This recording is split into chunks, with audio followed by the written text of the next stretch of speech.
Corona से करीब 2 साल से ज्यादा वक्त की जंग हमने लड़ी और इसे काफी हद तक जीता। और अब जब जिंदगी पटरी पर लौटने लगी तो एक नया खतरा दुनिया के सामने खड़ा हो गया और इस खतरे का नाम है H3N2 इन्फ्लुएंजा या वायरस। इस वायरस ने धीरे धीरे भारत में पैर पसारने अपने शुरू कर दिए हैं, वो भी इतनी तेजी से कि भारत सरकार को इसे लेकर गाइडलाइन तक जारी करनी पड़ी है। नमस्कार, आप देख रहे हैं स्वदेश विशेष। मैं हूं आपके साथ प्रशांत पांडे। कोरोना की दूसरी लहर का जख्म जिस पर वक्त का मरहम अभी असर करने ही लगा था कि H3N2 नाम के नए खतरे की घंटी दुनिया भर में बजने लगी है। और ऐसा नहीं है कि इस खतरे के अलावा कोरोना का खतरा कम हुआ है। जी हां, कोरोना की भी जो आहट है वो दोबारा सुनाई देने लगी है। भारत में अब तक इस वायरस के 4000 के करीब मामले सामने आ चुके हैं। अगर हम बात करें H3N2 इन्फ्लुएंजा की, जी हां, 4000 के करीब केस जो हैं वो भारत में अब तक सामने आ चुके हैं और अब तक 9 लोगों की इसमें जान जा चुकी है। इसका सीधा मतलब है कि एक बार फिर जिंदगी पर नए वायरस का ग्रहण मंडराने लगा है। तो चलिए आज स्वदेश विशेष में इसी अहम मुद्दे के हर पहलू पर हम चर्चा करेंगे कि आखिर ये वायरस और इसमें जब हम कोरोना को भी जोड़ लें तो ये कितना बड़ा खतरा है, और अगर खतरा बड़ा है तो हमारी कितनी बड़ी जिम्मेदारी इस वक्त बढ़ जाती है। सरकार इस खतरे के लिए किस तरह की प्लानिंग कर रही है। और इससे पहले कि हम इस विषय पर विस्तार से बात करें, आपकी सेहत पर इसके असर की बात करें, मैं ये साफ कर देना चाहता हूं कि हमारा उद्देश्य इस कार्यक्रम के जरिए कतई आपको डराना नहीं है। जी हां, हम आपको कहीं से भी किसी तरह से डराना नहीं चाहते, बल्कि सही जानकारियों के जरिए आपको जागरूक करने का हमारा मकसद है। और आज का शो इस लिहाज से आपको बिल्कुल भी मिस नहीं करना चाहिए। बहुत ध्यान से हर पहलू को देखना, समझना और सुनना चाहिए। फिलहाल सबसे पहले मैं रुख करूंगा अपनी सहयोगी कविता थपलियाल का, जो बता रही हैं कि कोरोना और H3N2 के इस डबल अटैक की आखिर पूरी तस्वीर है क्या। कविता, बताएं कि आखिर ये नया खतरा दरअसल है क्या। जी बिल्कुल, 2 साल के बाद हम देख रहे हैं कि कोरोना के केसेस, जी हाँ आपने सही सुना, कोरोना के केसेस एक बार फिर से सर उठाना शुरू कर चुके हैं। एक्टिव केसेस के ताज़ा आंकड़े अगर मैं आपको बताऊं तो आप चौंक जाएंगे। 4600 से ज़्यादा कोरोना के एक्टिव केसेस सामने आए हैं और पिछले 24 घंटे के आंकड़े एक्टिव केसेस के 327 को पार कर चुके हैं। इतना ही नहीं, पिछले 24 घंटे में जो कोरोना संक्रमित हुए हैं लोग, उनका आंकड़ा 720 के पार है। और इतना ही नहीं, पिछले 24 घंटे में एक शख्स की जान भी जा चुकी है कोरोना की वजह से। लेकिन ये कहानी यहीं पर ख़त्म नहीं होती है। अब की बार सिर्फ कोरोना का डर नहीं है, बल्कि एक और वायरस का डर है, यानी वायरस का डबल अटैक। मैं बात कर रही हूँ H3N2 की, जो आप पिछले कुछ दिनों से सुर्खियों में सुन ही रहे होंगे। अब पिछले 24 घंटे में अगर हम देखें तो यहाँ पर इसके केसेस भी बढ़े हैं। और इतना ही नहीं, कुल मिला के अगर मैं आपको एक्टिव केसेस की संख्या बताऊँ H3N2 की, तो वो 4000 से ज़्यादा है और 9 लोग अब तक अपनी जान गंवा चुके हैं H3N2 की वजह से। भारत सरकार ने एडवाइजरी जारी कर दी है, तमाम राज्यों को इसको लेकर हाई अलर्ट में रहने के लिए कह दिया गया है। इतना ही नहीं, यहाँ पर H1N1, H3N2 और साथ ही एडेनोवायरस को लेकर तुरंत रिपोर्टिंग करने का भी यहाँ पर इसकी भी निर्देश दे दिए गए हैं राज्यों को। तो कुल मिला के अगर हम देखें तो अब की बार केवल कोरोना ही नहीं है, H3N2 भी है जिससे हमें खतरा है और लगातार इनके केसेस देश में बढ़ रहे हैं। बिल्कुल, बहुत बहुत शुक्रिया करेंगे कविता आपका इस विशेष जानकारी के लिए। और चलिए अब अपने मेहमानों का जरा हम रुख करते हैं। सबसे पहले परिचय करा दूं, हमारे साथ 3 बेहद खास मेहमान इस वक्त पैनल में मौजूद हैं। डॉक्टर नीलम मोहन है, जो कि जानी मानी पीडियाट्रिशियन है। डॉक्टर नीलम, बहुत बहुत स्वागत आपका ईटी नाउ स्वदेश में। डॉक्टर संदीप नायर साहब हैं, जो कि HOD हैं, चेस्ट और रेस्पिरेटरी डिजीजेस से BL के मैक्स हॉस्पिटल से। डॉक्टर संदीप, बहुत बहुत वेलकम आपका ईटी नाउ स्वदेश में। और डॉक्टर गौतम भंसाली हैं, जो कि मेंबर हैं कोविड टास्क फोर्स से। और इसके साथ ही अगर हम बात करें BMC की, तो उसके साथ बहुत करीबी से जिस तरह से लगातार उन्होंने पिछले दफ़ा भी काम किया और आज भी निगाह बनाए हुए हैं। डॉक्टर गौतम, बहुत बहुत स्वागत आपका ईटी नाउ स्वदेश में। सबसे पहले डॉक्टर गौतम, मैं आपके पास आना चाहूँगा। मैं अपने दर्शकों को बार बार ये एक तरह से कह रहा हूँ कि हमारी कोशिश यही है कि हम किसी भी तरह से आपको डराएं नहीं, बल्कि तमाम जो जानकारियाँ हैं उसके ज़रिए आपको एक तरह से अलर्ट करें। जो भी डेटा सामने आ रहे हैं, उन डेटा से गुजरते हुए ये तो समझ में आ रहा है कि नया खतरा जो है वो एक तरह का कंसर्न लेकर आ रहा है। फिर भी आप लोगों का ऑब्जर्वेशन क्या कहता है? क्या H3N2 जो इन्फ्लुएंजा है उससे वाकई डरने की आवश्यकता है? जो जिस तरह से मौतें सामने आ रही हैं, क्या वो किसी तरह का कंसर्न पैदा कर रही हैं? जी विक्रांत, पहले तो मैं आपके चैनल के माध्यम से बोल देता हूँ कि we should not be fearful at all, but yes we should be careful. हमें थोड़ा सावधानी रखने की जरूरत है। क्लाइमेट चेंज हो रहा है, गर्मी का मौसम आ रहा है, कभी ठंडा हो रहा है। कोविड के केसेस लास्ट टाइम भी मार्च के महीने में बढ़े थे, 2021 में भी मार्च में बढ़े थे, 2020 में भी मार्च के महीने में हमारी कंट्री में आए थे। सो ये मार्च का महीना थोड़ा हमको सावधानी रखने की जरूरत है। यस, केसेस कुछ मात्रा में बढ़े हैं पिछले 2 हफ्ते में। अगर अपन देखे जाए तो केसेस H3N2 जो इन्फ्लुएंजा ए वायरस का एक सब टाइप है, उसके नंबर ऑफ केसेस बढ़े। और वैसे भी अगर आपने पेशेंट्स के टेस्ट नहीं किए, वो तो कुछ पेशेंट में टेस्ट किया तो मालूम पड़ा, बट टेस्ट नहीं किया है तो भी अब हम लोग हमारी रोजाना ओपीडी में देखते हैं सर्दी, जुकाम, बुखार, कफ, जो परसिस्टेंट कफ 3 हफ्ता 4 हफ्ता तक रह रहे हैं, उसके केसेस थोड़े बढ़े हैं। मे भी हो सकता है कि एयर क्वालिटी इंडेक्स थोड़ा हमारे यहाँ पे काफी खराब है, पॉल्यूशन काफी हो रहा है, गर्मी का मौसम हो रहा है, क्लाइमेट चेंज वगैरह हो रहा है, थोड़ा सोर थ्रोट, कोल्ड, कफ वगैरह के केसेस बढ़ रहे हैं। लेकिन ऐसा नहीं लग रहा है कि लोगों को एडमिट करने की जरूरत पड़ रही है या सडनली रस आ गया है, उनको ऑक्सीजन डिप हो गया, वैसा कंडीशन कहीं पे भी नजर नहीं आ रहा है। हॉस्पिटल, डॉक्टर्स सब लोग गियर अप है अगर किसी तरह की कंडीशन आती है तो। बट हमको कोई डरने की, चिंता करने की जरूरत नहीं है, खतरा नहीं है, बट ये सबको थोड़ा सा केयरफुल रहना चाहिए अगले 1-2 महीने के लिए। ठीक है, तो एक बात साफ तौर पर आपको ये समझनी होगी कि डरने की आवश्यकता नहीं है, लेकिन ये जो शुरुआती 2 महीने हैं, यहाँ पर आपको थोड़ा ज़्यादा सावधानी बरतनी होगी। तो सावधानी क्या है? मास्क पहनिए, जो सैनिटाइजेशन है, साफ़ सफाई का ख़ास ध्यान रखिए, और इसके साथ ही सोशल डिस्टेंसिंग जो है उसका अगर आप पालन कर सकते हैं तो ज़्यादा बेहतर होगा। और किसी भी तरह की दिक्कत अगर आपको 3 से ज़्यादा दिनों तक होती है, आपको तकलीफ़ होती है, तो घर पर इलाज करने की बजाय आप डॉक्टर से ज़रूर संपर्क करें। डॉक्टर संदीप, अब मैं ज़रा एक फ़र्क समझना चाहूँगा। कोविड और अब H3N2 इन्फ्लुएंजा, इसमें अडीनो वायरस और बहुत सारे वेरिएंट, इन सब की बात हो रही है। तो ज़रा बेसिक फ़र्क समझाएं कि इनमें अंतर क्या है। कोविड का जो वायरस है और H3N2 जो इन्फ्लुएंजा है, ये जो टर्म है इन्फ्लुएंजा, ये क्या कहता है? देखिए, इन्फ्लुएंजा एक तरह के फ्लू के इन्फेक्शंस को कहते हैं। ब्रॉडली अगर देखा जाए तो इन्फ्लुएंजा ए और इन्फ्लुएंजा बी में क्लासिफाई किया जाता है, और ये इन्फ्लुएंजा ए का एक सब टाइप है H3N2, ये उसी क्लास में है जिसमें H1N1 स्वाइन फ्लू जो पहले जिसने काफी हैवॉक मचाया था, उसी के एक सब टाइप में H3N2 है जो आजकल प्रेवलेंट है। नाउ अगर कोविड से और इससे हम अगर डिफरेंस करें, देखिए एक बात हम जरूर जान लें कि फ्लू कोई भी हो, मोस्टली इन्फेक्शन जब भी होता है तो काफी सिम्टम्स तो सेम होती है कि खांसी आ रही है, जुकाम आ रहा है, बुखार आ रहा है। लेकिन प्रॉब्लम कोविड में ये थी कि उनका इंक्यूबेशन पीरियड लंबा था, वो 14 दिन 15 दिन तक पेशेंट दूसरे को इन्फेक्ट कर सकता था। फ्लू नॉर्मली 4 से 5 दिन तक इन्फेक्ट करता है और उसके बाद वो इन्फेक्टिविटी कम हो जाती है। अदर प्रॉब्लम जो इस टाइम H3N2 की आ रही है, इसमें एक्स्ट्रा पल्मोनरी यानी लंग के बाहर के सिम्टम्स बहुत देखे जा रहे हैं, मसल एक, बॉडी एक, वॉमिटिंग, डायरिया। सो ये प्रॉब्लम्स के साथ भी इस बार जो H3N2 के आ रहे हैं। और प्लस इस बार जब पेशेंट ठीक भी हो जाता है, फीवर भी हो जाता है ठीक, तब भी 20-25 डेज और इवन मंथ तक उनको सांस फूलना और प्रॉब्लम्स रह रही। सो ये इस बार जो H3N2 है वो काफी परेशान कर रहा है, लेकिन जैसे डॉक्टर साहब ने पहले कहा कि ऐसी पैनिकी सिचुएशन नहीं है, कंट्रोल कर सकते हैं इनको। और प्लस ये भी है कि अगर हम उनको पहले पता कर ले, जैसे बिल्कुल पहले बता चुके हैं कि 3 दिन के अंदर अंदर हम नहीं फीवर आ रहा ठीक, तो हम अपने परामर्श करें अपने डॉक्टर से।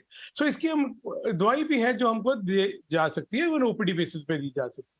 अभी तक बहुत ज्यादा एडमिशंस नहीं है, बहुत ज्यादा सिवियरिटी ऐसी नहीं है कि रेस्पिरेटरी डिस्ट्रेस में हो, कि ऑक्सीजन कम हो। हाँ, कुछ पेशेंट्स में जरूर आया, कुछ हॉस्पिटलाइज भी हुए, कुछ इवन आईसीयू में भी गए, लेकिन इतने नहीं है पेशेंट की तादाद कि अभी पैनिक की सिचुएशन है। अगर हम सावधानी रखें और जैसे ही अगर किसी को सिम्टम्स हो, मैं रिक्वेस्ट करूंगा कि प्लीज परामर्श करें। एक तो हम अपने लिए भी, और उसको हम रोकथाम भी रोक कर पाएंगे दूसरों को फैलने। बिल्कुल, बिल्कुल। तो ये समझना होगा कि ये जो इस वक्त संक्रमण है, इसमें एक चीज़ जो साफ तौर पर देखी जा रही है कि वो ये कि आम तौर पर जो फ्लू का टाइम पीरियड है, वो बीतने के बाद भी लोगों को तकलीफ महीनों रह रही है और इस वजह से आपको अगर वहाँ किसी तरह की कॉम्प्लिकेशन हो रही है ठीक होने के बाद भी, तो भी आपको बराबर अपने डॉक्टर के संपर्क में रहना होगा। डॉक्टर नीलम, मैं पढ़ रहा था कि जो भी संक्रमण के मामले सामने आए हैं, इनमें गर्भवती महिलाओं और ख़ास तौर पे बच्चों, इनको बहुत ज़्यादा ये इफ़ेक्ट कर रहा है। आप ओपीडी में किस तरह का ऑब्जर्वेशन आपका कहता है, जो आप आए दिन देख रही हैं? क्या इस तरह के रुझान आपको नज़र आ रहे हैं? जी, एक्चुअली जो बाकियों ने एक्सपर्ट्स ने किया उससे थोड़ा सा अलग बात ये बताना चाहूँगी कि बच्चे काफ़ी टाइम तक बिकॉज़ ऑफ कोविड स्कूल्स जाना या बाहर उनका जाने के का नहीं जा रहे थे, तो उससे हमारा सबका जो एक एक्सपोज़र होता है वायरसेस को एनुअली, वो कम हुआ। इन द सेंस काफ़ी प्रोटेक्टेड एनवायरनमेंट में थे। आपने नोट किया होगा ड्यूरिंग कोविड टाइम हम बता रहे थे कि जो बच्चों के नॉर्मल इन्फेक्शंस का रेट था वो काफी कम हो गया था। तो अब क्या हुआ है, जो ये H3N2 है, बेसिकली इन्फ्लुएंजा वायरस जो होती है, उसमें हम एक एंटीजेनिक ड्रिफ्ट और एक एंटीजेनिक शिफ्ट बताते हैं। ड्रिफ्ट मतलब माइनर चेंजेस होते हैं, जिसके कारण इसीलिए एनुअल वैक्सीन जो निकलती हैं वो चेंजेस को देख के वो उस हिसाब से वो कवर करती हुई वैक्सीन निकलती हैं।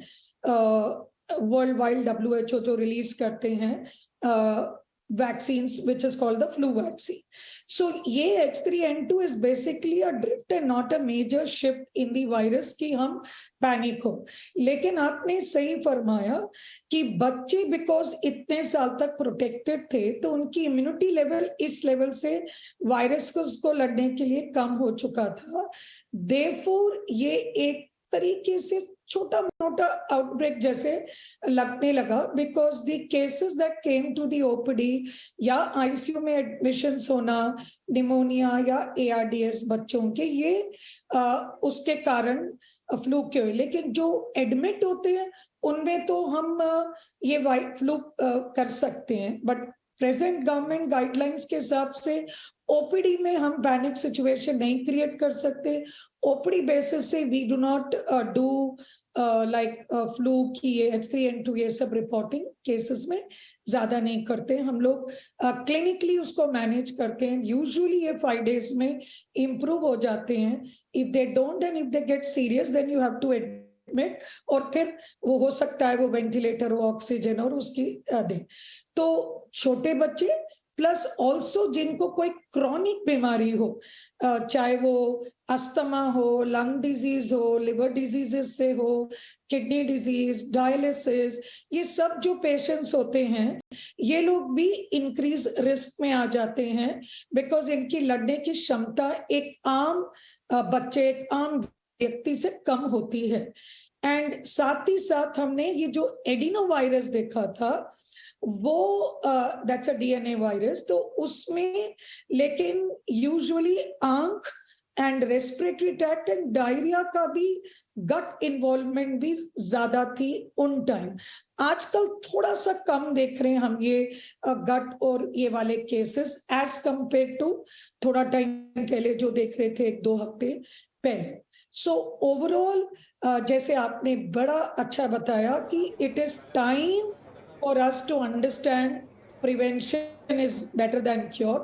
और ये प्रैक्टिस जो है वो अब हमारे लिए नई नहीं है कि हमें किस तरह के एहतियात रखने हैं। तो बेहतर यही है कि जो स्थितियां अभी फिलहाल हैं, जो शुरुआती तौर पर हमें जो ट्रेंड्स नज़र आ रहे हैं, उसे देखते हुए हम पहले से थोड़ा ज़्यादा एहतियात बरतें ताकि हम इस वायरस की चपेट में ना आए। गौतम सर, मैं आपके पास आना चाहूँगा।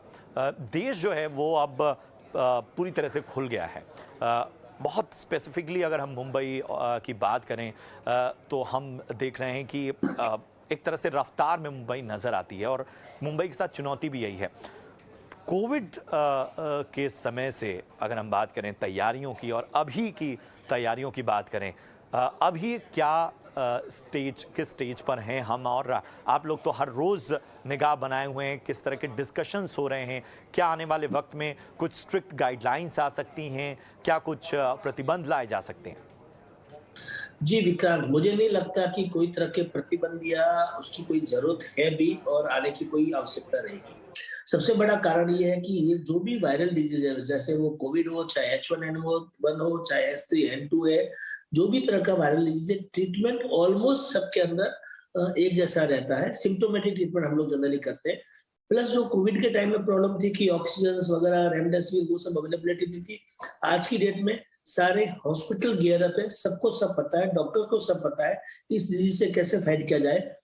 जैसे H1N1 था, स्वाइन फ्लू था, उससे हम लोगों ने कैसे फाइट किया था, जब बहुत जबरदस्त 2016 के अंदर H1N1 आया था। तो इसी तरह से हॉस्पिटल वगैरह सबके पास बेड है। आज हमारे बॉम्बे हॉस्पिटल में हमने ऑलरेडी 14 बेड आईसीयू के रखे हुए हैं, लेकिन एक भी पेशेंट उसके लिए आया हुआ नहीं, ना कोविड का है ना H3N2 का है।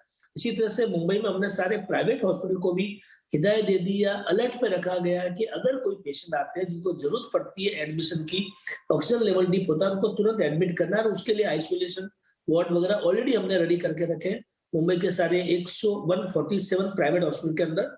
अदर देन गवर्नमेंट ने भी अपनी तरफ से तैयारी की, गवर्नमेंट मशीनरी भी इस पर लगी हुई है। सो मुझे लगता है कोई डरने की या घबराने की जरूरत नहीं।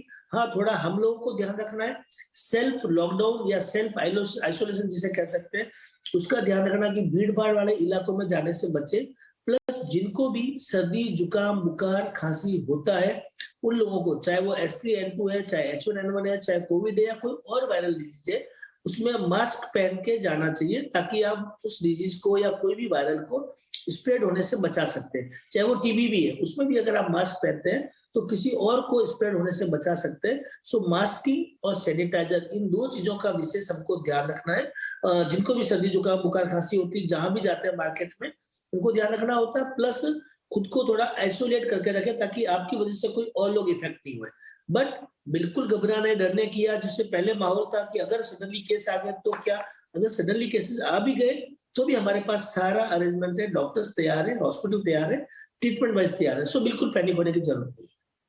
बिल्कुल बिल्कुल अहम बात। और जो सबसे खास बात डॉक्टर गौतम ने कही कि अब जो हमारी तैयारी है, अब जो हमारा पूरा हेल्थ सिस्टम है, जो इंफ्रास्ट्रक्चर है, और जो हमारी एक तरह से कह सकते हैं कि एक प्रैक्टिस अच्छी बन गई है, उससे बहुत विपरीत परिस्थितियों में भी ऐसा नहीं है कि किसी भी स्तर पे हम कमतर होंगे या हम उसे टैकल करने में हमें मुश्किलात आएगी, बल्कि और ज़्यादा हम एफिशिएंट तरीके से किसी भी विपरीत परिस्थिति का भी सामना कर सकते हैं। लेकिन ऐसा कुछ है नहीं। प्रतिबंधों की जहाँ तक बात है, ऐसा कोई अभी फिलहाल जो है किसी तरह की डिस्कशन नहीं है कि कोई ख़ास प्रतिबंध या स्ट्रिक्ट गाइडलाइन आने वाले वक्त में आए। लेकिन हमें खुद एक जो कहते हैं ना कि एक सेल्फ डिसिप्लिन अपनाना होगा कोविड अप्रोप्रिएट बिहेवियर के साथ।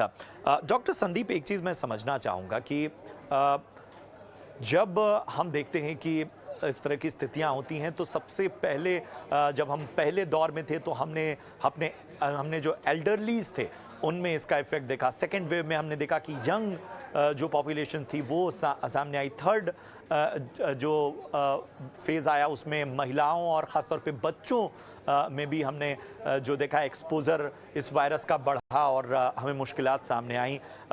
H3N2 की अगर हम बात करें तो क्या हमें हर वर्ग में इसका एक्सपोजर आपको देखने को मिल रहा है, या किसी तरह की जो ख़ास बीमारियों से परेशान लोग हैं उन पर इसका ज़्यादा खतरा नज़र आ रहा है?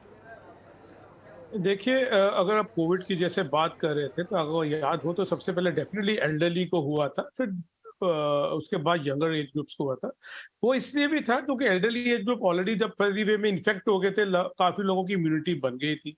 फिर वैक्सीनेशन का भी अगर आपको याद हो, जब शुरू हुआ था तो पहले एल्डरली पीपल को, हेल्थ केयर वर्कर्स को लगाया गया था। तो इसलिए जैसे जैसे इम्यूनिटी प्लस वैक्सीनेशन बनती गई, लोग अपने आप को कोविड से बचाते गए। इसी तरह अब जो H3N2 की बात अगर हम करें, तो ये एक ऐसा वायरस है जो नॉर्मली एक्सट्रीम्स ऑफ एजेस को ज्यादा प्रभावित करता है। इनफैक्ट तो कोई भी हो सकता है, लेकिन जो एक्सट्रीम्स ऑफ एज यानी कि बहुत यंगर एज ग्रुप है या एल्डरली एज ग्रुप्स है, उनमें चांसेस ज्यादा है कि थोड़ा ज्यादा गंभीर रूप से धारण कर पाए और जो कोमॉर्बिड कंडीशन है जिसको, जैसे कि किसी को लिवर प्रॉब्लम, किडनी प्रॉब्लम, इसके बारे में ऑलरेडी बात हो चुकी। अगर किसी के बारे में कोमॉर्बिड किसी को कंडीशन है तो दे आर मोर वल्नरेबल कि उनको ज्यादा सीवियर रूप से या गंभीर रूप से इन्फेक्शन हो पाए।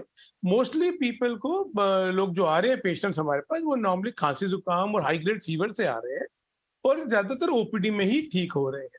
बट हैविंग सेड दैट, जरूर यह है कि पैनिक की सिचुएशन नहीं है, लेकिन प्लीज रिस्पॉन्सिबिलिटी से काम एक्ट करें और सब सेल्फ डिसिप्लिन एक्ट करें। देयर इज नो नीड के बिना बात पे हमको बाहर भीड़ में ही जाना है या हमको बाजार में जाना है या जब तक बिल्कुल जरूरत ना हो।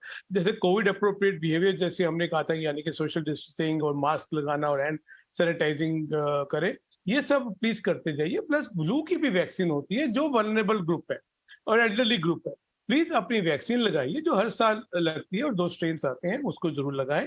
और इससे apart from having infection, flu के लिए मेडिसिन भी है। अगर आपको डेफिनेटली मोस्टली जो होती है वो कंजर्वेटिव रहती है, यानी सपोर्टिव केयर रहता है, एंटीहिस्टामिनिक और फीवर की मेडिसिन लेती है। लेकिन कई केसेस में हमारे को सेल्टामेविर या कोई अगर लगे कि हमको खास तरह का फ्लू है तो हम उसकी भी मेडिसिन देते हैं। जैसे डॉक्टर साहब ने ऑलरेडी बोला कि इवन कोविड के लिए भी हमने अपने आप को प्रिपेयर काफी अच्छा किया हुआ है। जब पहले कोविड आया था तो वी वर नॉट प्रिपेयर्ड, वो एक अजीब सा दुश्मन था जिसके बारे में कुछ मालूम नहीं। ये जो फ्लू आया है H3N2 H1N1 का जो सब टाइप्स है, इन्फ्लुएंजा के जो सब टाइप्स है, ये अभी हमारे लिए काफी कुछ हमें मालूम है। बिल्कुल हाँ। बिल्कुल। और वही बार बार हम कह रहे हैं कि ये जो एक तरह से हमारे इन्फॉर्म्ड होने की जो बात है, जो हम जानकारियां हमारे पास बहुत हैं, वो हमारी मदद कर रही हैं। डॉक्टर नीलम, एक चीज़ मैं समझना चाहूँगा कि जब वैक्सीन की बात आती है, हम सभी ने देखा कि हर एज ग्रुप में जो है वो लोगों ने वैक्सीन लगवाई और बेहतर तरीके से बचाव भी हुआ। बच्चों में ख़ास तौर पे जब हम देख रहे हैं कि इस बार जो है आप खुद मान रही हैं कि एक्सपोजर बढ़ा है इस वायरस का, वहाँ पर क्या वैक्सीन अभी भी हमारे लिए हथियार है इस इन्फ्लुएंजा से भी लड़ने का? Like 2 things actually. जो इन्फ्लुएंजा की वैक्सीन है, जैसे संजय ने बताया, we need to limit it to the high risk group, because हम बेसिकली इन्फ्लुएंजा या फ्लू जो हम शॉर्ट फॉर्म में बोलते हैं, ये मेजॉरिटी ऑफ 3-5 दिन का रहता है। So therefore even the vaccine protectivity is not 100%, but जो हाई रिस्क होते हैं, जैसे पेशेंट्स जिनको अस्थमा हो या कोई क्रॉनिक डिजीज से सफर कर रहे हो या दे आर वेरी मैलनरिश्ड, उनकी लड़ने की कमजोरी बहुत कम है, एंड पोस्ट कोविड काफी बच्चों में भी, जैसे बड़ों में आपने सुना है long Covid, लिवो, children have also had some issues related to that, nutrition and all. तो उन केसेस में we suggest the vaccine not as a blanket to everybody. Number 1, because message इसको देना चाहूंगी है कि हम सब यूजुअली अपना सोचते हैं और दूसरों का नहीं सोचते हैं, लेकिन सोचिए अगर कोई और दूसरे का सोचिए तो आपके बच्चे को प्रॉब्लम नहीं होगी। तो जब हम कह रहे हैं कि कोविड अप्रोप्रिएट बिहेवियर अपनाएं, जब हम कह रहे हैं प्रिकॉशन ले अननेसेसरली, ये भी समझिए कि जिनकी बच्चों को जुकाम खांसी हो, वो माँ बाप को अपने बच्चों को स्कूल नहीं भेजना चाहिए। उनको ये लगता है कि चलो मेरे बच्चे को हो गया, and they don't understand that they are predisposing दूसरे बच्चों को उनसे इन्फेक्शन होने की। तो ये दोनों तरफ को देखना है कि जिनको हो वो भी स्कूल ना भेजे ताकि दूसरे बच्चे प्रिवेंट हो। बाकी का जो हम बता रहे हैं, कोविड की वैक्सीन की बात हो रही थी, तो जो डेटा कह रहा है ऐसे ग्रेट कुछ हम जरूरत नहीं समझ रहे हैं आज की डेट पे कि हम कोविड की बच्चों में लगाएं, और जो लेटेस्ट बता रहे हैं कि शायद ओमिक्रॉन के बाद इस वायरस के ग्रेट वेरिएंट्स नहीं आ रहे। हाँ, मानती हूँ कि 10% फिक्स में गए हैं, but covid is not there, prevention appropriate behaviour.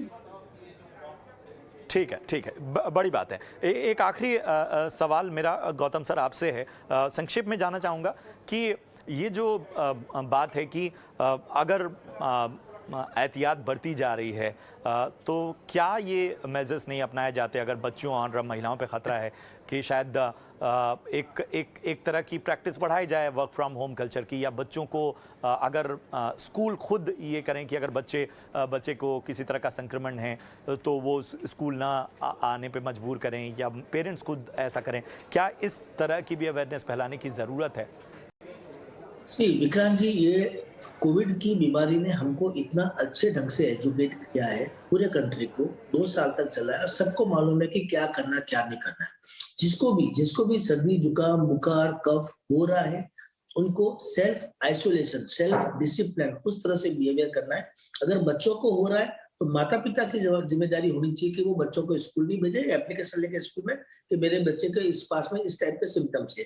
अगर सीनियर्स को हो रहा है, बड़े को हो रहा है, जो ऑफिस जाते हैं उनको हो रहा है, वो भी अपने ऑफिस में बात करके रखें, और ऑफिस वाले भी अभी इन सब चीजों को समझ रहे हैं। सो ये लोगों को खुद को, एवरीबॉडी इज वेल एजुकेटेड, सबको खुद का ध्यान खुद को रखना है।